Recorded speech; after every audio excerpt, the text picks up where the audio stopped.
good, and his mercy endures forever.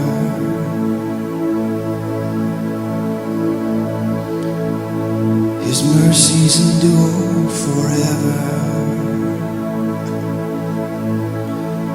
His love goes forth in increase, increase upon increase upon increase upon increase. Waves of grace keep rolling in. Waves of grace keep rolling in. Keep rolling in. Yeah.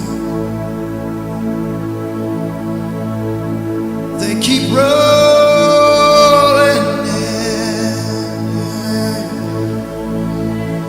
Waves of grace.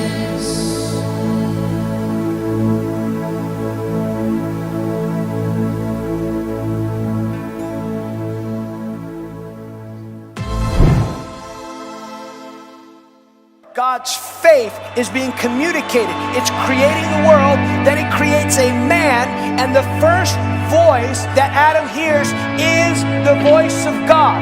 The knowledge of God is communicated to man through the voice of God. The gospel is a gospel of love, and that's what will transform humanity.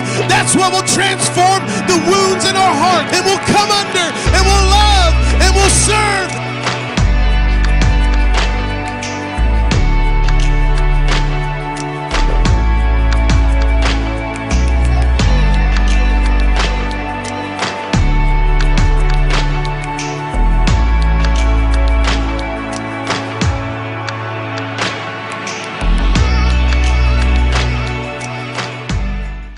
Partners and friends of God, those passionately seeking God, those tuning in for the first time, we welcome you to tonight's broadcast. On tonight's broadcast, I'm going to teach on the subject of what to do when you hear the voice of God and how to walk out the insight that God has given you. Because there's a word that is part of defining how we walk as believers in Scripture. And it is that as God has called us to advance, faith to faith and glory to glory. But sometimes we misunderstand what that looks like. So in tonight's teaching, I get into how do we scripturally walk out the process of fulfilling the word of the Lord over our life. So we know there is no distance in prayer. So I want you to join your faith with mine right now for just a moment. Position yourself. Maybe put your hand on the screen. Maybe put the hand on your heart. Father, tonight, give your people ears to hear, eyes to see. And as I was just praying, I just saw just God's healing power being released. Somebody's neck being healed. Somebody's right elbow being healed. Be healed tonight in Jesus' name. And I join my faith with the people of God watching this faith. May they receive, may they hear, may revelation knowledge be stirred up so that they can receive the full measure of what you are speaking and equipping them to do in this season in their life. One of the things that jumped out to me from this morning that God was speaking concerning was this concept of advance. And I felt like the Lord just wanted us to open up that subject for a while, and then we'll just see where the Lord takes us. But if you have your Bibles, turn to Genesis 37, if you would. There are a few people that have been highlighted to me, especially in this season. One of them is Daniel. One of them is Joseph. Joseph is obviously a type and shadow of the Lord Jesus Christ. And there's just so much in his life and the narrative of his life that we could learn. And Genesis 37,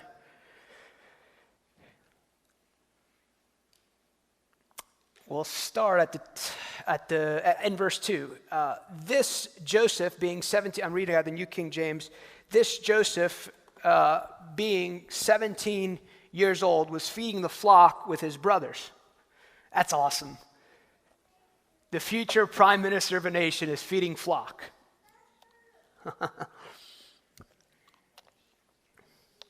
And the lad was with the sons of Bilhah and the sons of Zilpah and his father's wives, and Joseph brought a bad report of them to his father.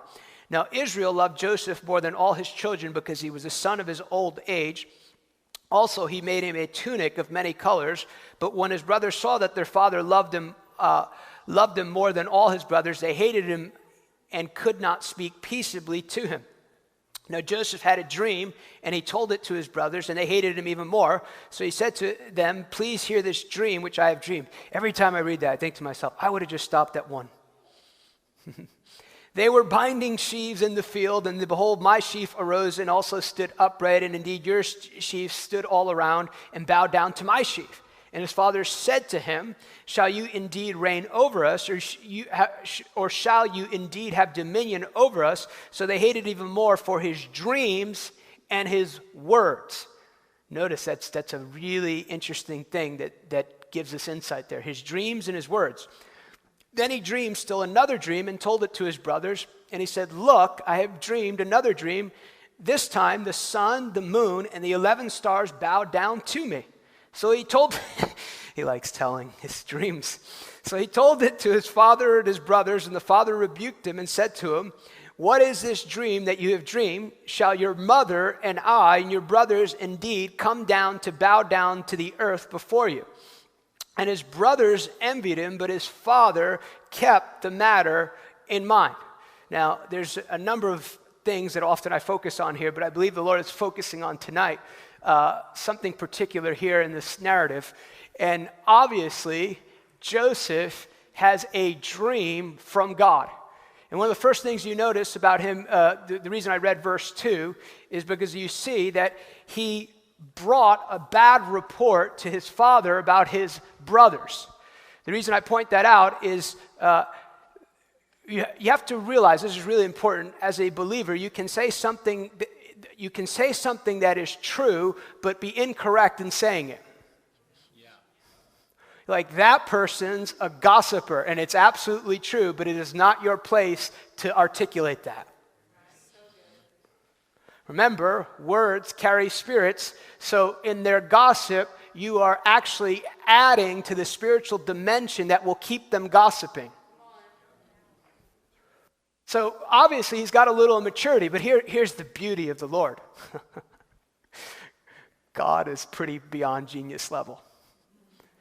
He calls weak people who need upgrades, and he gives them great purpose and great dreams, and he doesn't call them according to where they're stationed in their immaturity at that point. He calls them to where he's taking them. And you'll notice the very next line is that his father favored him. Well, let's go back to the dream for a minute here, or at least a moment. And it's this, that asks this very simple question. It's this: who gave God that dream? Okay, it's not a trick question at all. I don't do trick questions. Who gave God, I said it wrong. Sorry. Forgive me. It's my fifth session, so forgive me, Lord. Who gave Joseph that dream? Some of you still don't want to participate. God gave him that dream. God gave Joseph that dream. So, God is the one, he is the beginning and the end. God had no beginning. He is I am. That's, at least for me. He has no beginning, he has no end, but he does understand the time and the seasons he's going to put people in the earth. So he's got this dream in his heart, or he's got this purpose that needs to be fulfilled in the earth during this time. He assigns that purpose and that dream to a man. So your life has been put here on purpose and assigned a dream that God saw in his heart when he was I am. Even more incredible, he says, before you were born, I knew you. I don't know how he does that, but he's God, so I guess, he's, again, beyond genius level. So he's got this purpose, he's got this idea, and let's relate it to modern day, the 2020 that we live in. God has given you the privilege to live in the earth during COVID-19 pandemic. 3 of you like that. You don't get to choose when you're born. But he saw something in you that would contribute to the advancement of his purposes in the earth during a pandemic. Right. And you'll notice, back to verse 8, and his brothers said to him, shall you indeed reign over us, or shall you indeed have dominion over it? So they hated him even more for his dreams and his words. I believe that this is an indication, and I believe the narrative of the story that we read about him in Scripture plays this out. That when Joseph, at 17 years old, gets this dream from God, which is a word from God, a word for God for his life that defines his purpose, he goes, I don't know the circumstances of my life. I don't know what's going to happen from this day forward, because he didn't. I love this about this dream. God doesn't ever tell him about the adversity he's about to face. He's funny like that. The reason he operates like that is because he does not want you to be defined by adversity, but by the words he's given you to navigate the season. Because believers do not operate from the intellect and the soul, they operate by revelation. That's one of the first things the Lord told me as we kind of entered this. I still remember that Saturday morning, I actually think I was supposed to be coming to Ohio. Everything's getting shut down, and I was supposed to go to Europe the next week. Definitely not going there. God, what would you have to say to me? He said, first, number one, this plays out in the life of Joseph. What the enemy's doing doesn't change God's purpose for the earth. So review the prophetic record, review your words, review your revelation, because that's your currency in this season. Amen. And then this just welled up on the inside of me. I got it written in my journal about 3, 4, 5, 6 times. Okay, God, I know you. I'm your friend, and I do not want to just survive whatever's taking place right now. I'm going to believe you to thrive. Amen. So he's got this dream that he gets, and he comes into agreement with this dream. You'll notice this, that on the outside, there is not anything about Joseph's circumstances that changes just because he's got a dream from God. But that dream is defining his world. The reason I say that is that dream is a word from God that has to have a willing heart to be received, and that willing heart has to define the rest of the world no matter what circumstances he's facing. Talked about advance. Really important to understand when we're talking about the subject of advance, that, and I said it a bunch of times, advance, there's no backwards in the kingdom, but just because circumstances are contrary to the advance God has told you he's going to give you, doesn't mean that God has left you, and doesn't mean that you didn't hear correctly from the Lord. But the most important beginning place of this process he's about to walk through is that he said yes to God, and he actually said it out of his mouth, and he captured the seed of a different world that was in his heart. And as it was in his heart, and as he operated according to integrous, godly principles, God allowed that dream to happen. Another thing about that dream that it really is worth noting is there's no way, I mean, Joseph's family told him, there is no way his purpose in life is ever going to be fulfilled unless the Lord does it. You can't go, okay, I'm going to go to like Egypt University, get the right internship. God's purpose for your life is something that you cannot orchestrate in the arm of your own soul. So let's go back to this point here. It's extremely important as God speaks to us that we receive what he is saying and we receive it by faith. And as we receive it by faith, we begin to understand it could happen. Here's a principle here. Hebrews chapter 11. Thank you, Lord.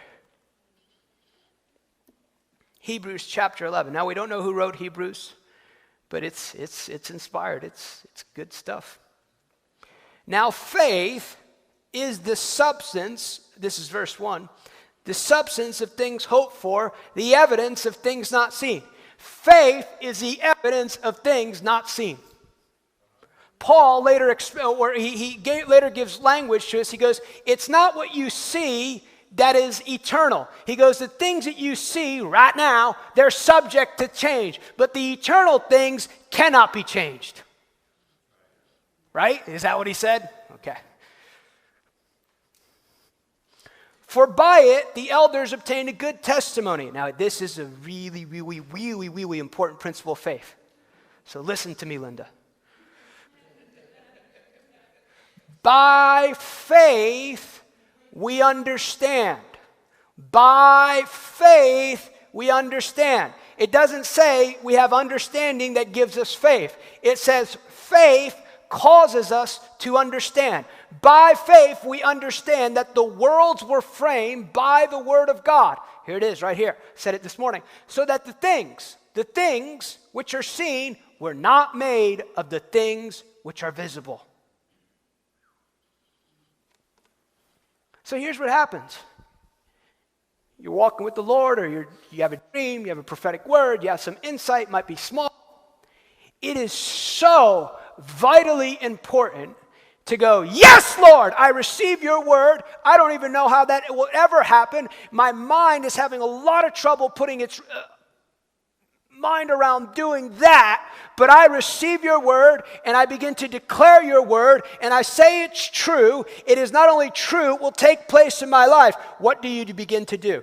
That word comes to you from a different world called heaven. It goes in your heart, and it goes like a seed in your heart. And that seed is receptive. That seed goes in when there's a yes, and you cultivate that seed on the inside of you, and you begin to define your world by your belief system, not by what you see.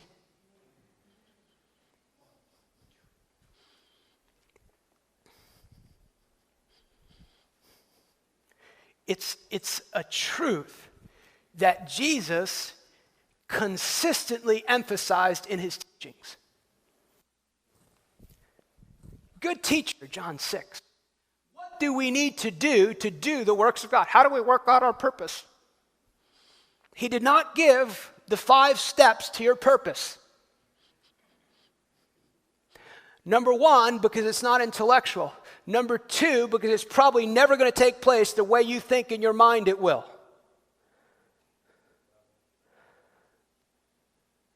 That's what he says.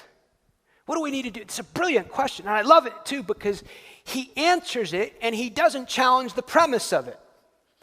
And by answering the question, he's, in my opinion, legitimizing that their question has a possibility of being answered. He said, this is the work of God. What does he say? That you believe. Believe is pistos, interchangeable for faith, trust, and belief system. So this is the work of God, that you believe correctly, and when you believe correctly, you act correctly.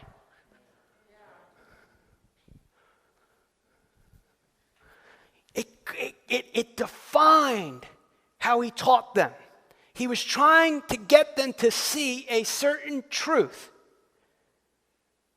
How do you, because this is the world he lived from. This is the world he modeled. How do you look at thousands of people and he's operating like a man? You got to remember, he's fully God, fully man. That is the humility of Jesus. I think about that, think why, he is fully God, fully man.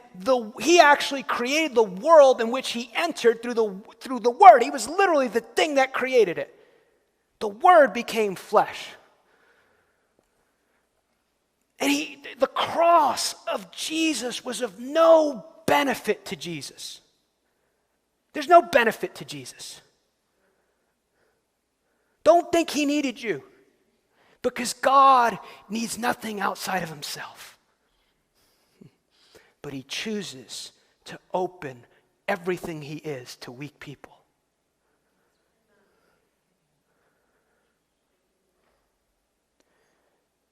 He's teaching because he's moved with compassion.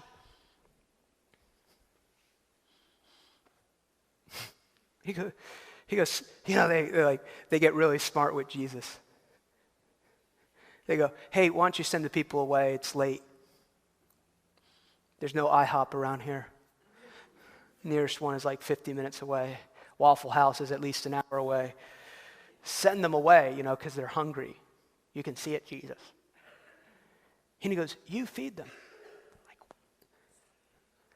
Because from the world that he's living in, it has unlimited supply.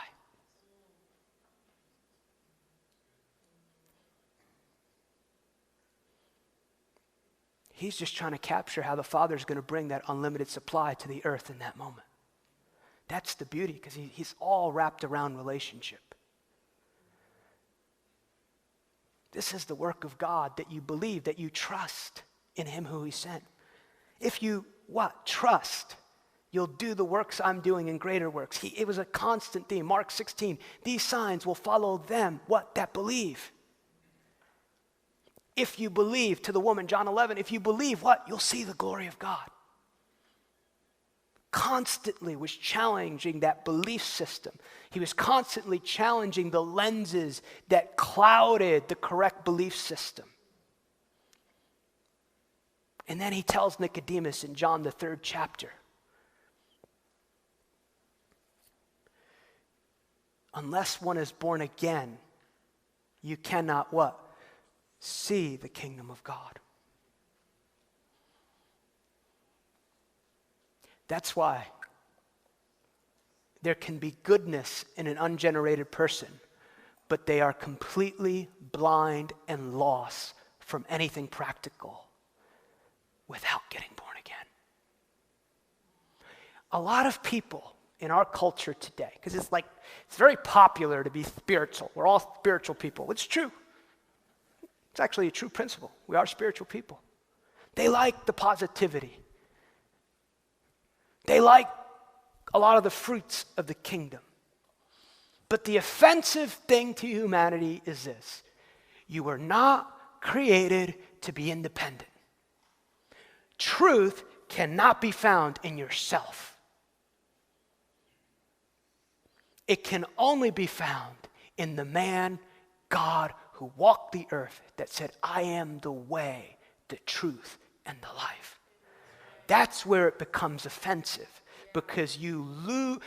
The world system is built on trying to control its own destiny. It was the lie in the garden. What does he tell them? The lie hasn't changed. He just repackages it in a different way. If you eat of that tree, you'll know good and evil, and you shall be like God. It's the same lie he believed that keeps him perpetually tormented. It's this: he was a beautiful creature. I believe when it says he's got worship instruments on the inside of him. And I believe he's standing on the earth leading this worship and thinks to himself, this is really awesome. I want this for myself. What did he want? He wanted the one place reserved for God. So he tells them, he said, listen, choose that and then you'll be like God. You get to choose what's right and wrong in the earth. How do you see this manifested? You do your truth. Just repackaged a different way. And it's true, there's these little truths that are twisted, because that's what the enemy does. He will twist biblical truth to suit the putting man at the center of something.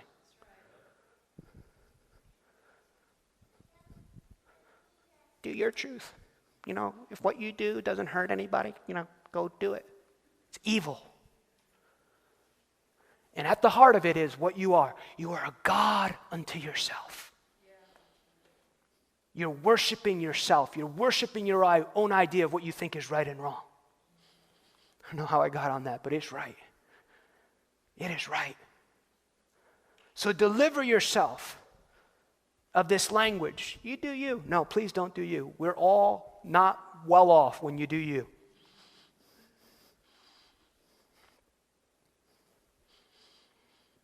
So I don't know how I got on that. By faith, we understand. So there's an opportunity that comes when God speaks that it is so important that we respond. Look at Matthew, the 13th chapter, back there again. Matthew chapter 13. Jesus explains what happens. I encourage you to read that chapter over and over again. He gives explicit understanding of what happens when somebody hears the word of God. Matthew 13, chapter 13, verse 18. Therefore, hear the parable of the sower. He's explaining, giving explanation to what happens when the word of God comes. And you have to remember, I love this. Peter tells us in his epistle, the word of God is incorruptible seed. That is a guarantee. Faith in God is a guarantee. That's how you got to see the word of God. Listen to one great man of faith, and he said, somebody said to me, you're a great man of faith. He goes, it doesn't take a lot of faith to believe in something that's a guarantee.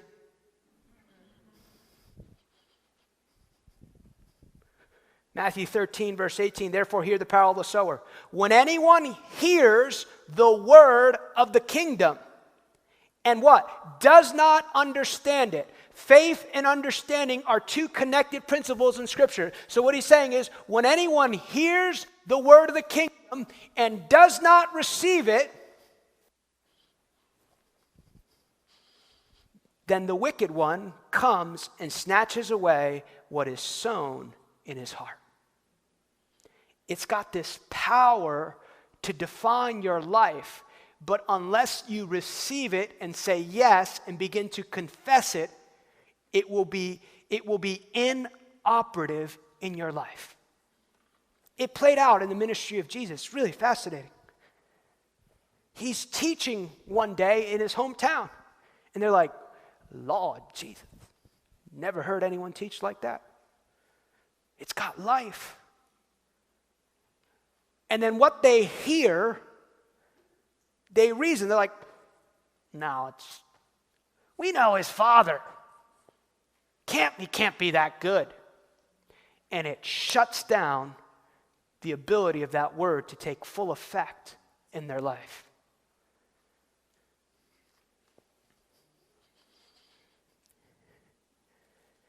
I want to suggest to you that if Jesus himself came into alignment with the prophetic word over his life, how much more do we? That word will work. The prophet Micah prophesies Jesus' birth, the place it's going to be, hundreds of years before it happens. That's why it's very, very important not to judge words in the wrong timing. You're like, he's a false prophet. And I'm not saying there's not bad words out there. You use some discernment, please. That word goes into the atmosphere. Why? Because there's not anything that's taken place in this world that is not happening, that there's not anything you see taking place in the world that wasn't first spoken. Let me say that again. There's not anything taking place in this world that wasn't first spoken.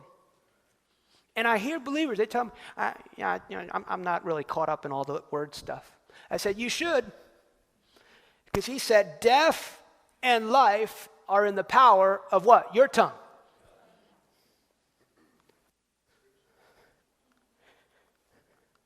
Well, I just really don't believe my words have that much power. Your belief system is defining your world. So look at Isaiah 61. The prophet is speaking.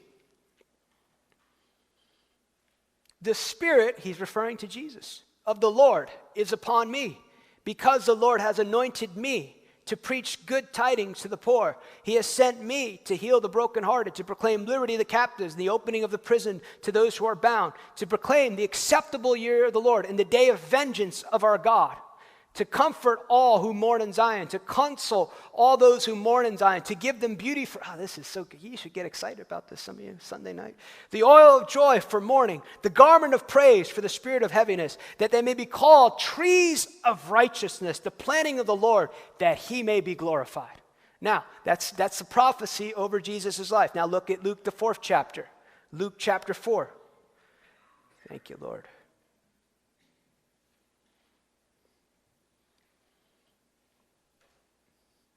Verse 16, Jesus is beginning his public ministry.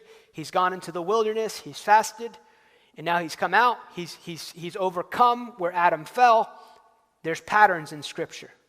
The place that Adam missed it, Jesus made a way. So he came to Nazareth where he'd been brought up, as was his custom. Does that mean, this is fascinating to me, Jesus participated in the Judaism of his day. It's fascinating stuff. And he went into the synagogue on the Sabbath day, and he stood up to read, and he was handed the book of the prophet Isaiah. And he opened the book, and he found the place where it was written, the Spirit of the Lord is, what's he doing? He is standing up and going, I'm that guy. And this is what God has said about me. What's happening? He is just beginning his ministry. He has not fulfilled the full measure of what those words will mean in the earth. Yet he is coming into alignment, and he says, at the end of this, he's going to say, today, this is fulfilled in your ears. When does the purposes of God begin to be established in your life in particular areas? The moment you say yes. And it comes out of your mouth. Today, this is fulfilled in your ears.